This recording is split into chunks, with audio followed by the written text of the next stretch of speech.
High guys welcome back to my channel. আৰু আপোনালোকৰ কি খবৰ? আই হোপ আপোনালোকৰ ভালে আছে, কিন্তু মোৰ একেবাৰে ভাল নহয়। আজি 3 দিনমান ধৰি জ্বৰ, কাহ আৰু চৰ্দি, বুকু বিষ হৈ আছে।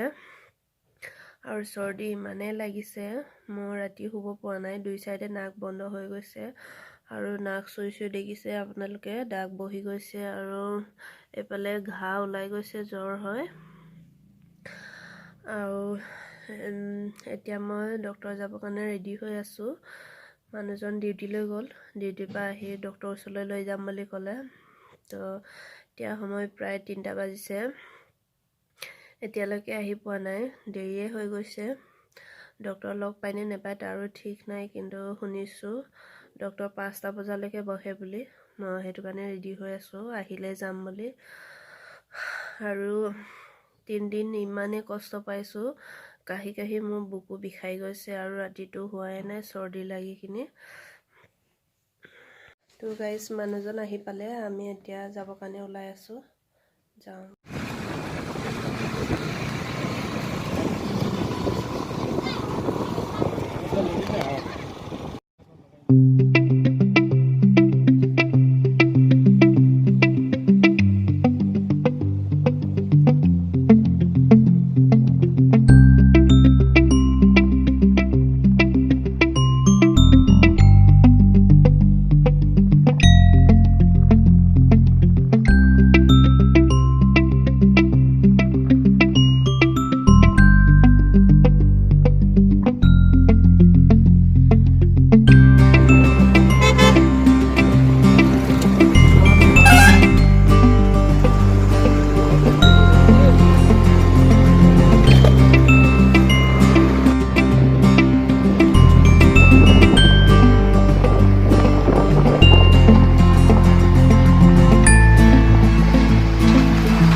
আৰু আমি আহি হস্পিটেল পালোহি, ডক্টৰক লগ পালোঁ।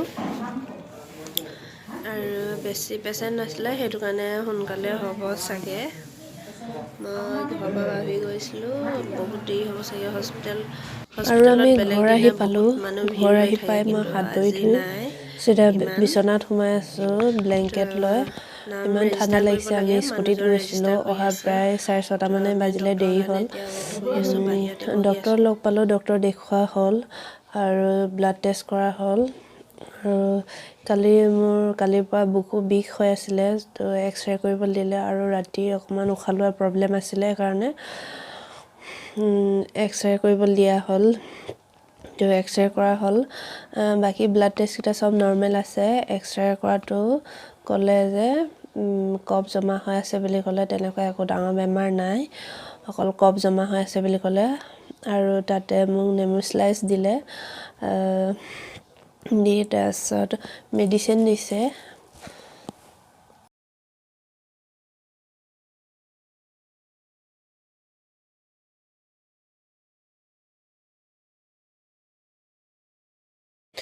এইকেইটা মেডিচিন দিছে, এইকেইটা দিনে দুবাৰকৈ খাবলৈ দিছে, এই দুটা। আৰু হস্পিটেলত ভিডিঅ' কৰিবলৈ এইটো এলাউ নাই, দুবাৰকৈ সেইকাৰণে মই খাবলৈ হস্পিটেলত দিছে। ভিডিঅ' নকৰিলোঁ। এইকেইটা এবাৰ খালী পেটত খাবলৈ দিছে। এইকেইটা খোৱাৰ পাছত এবাৰকৈ এইটো দিনত এইকেইটা দিছে।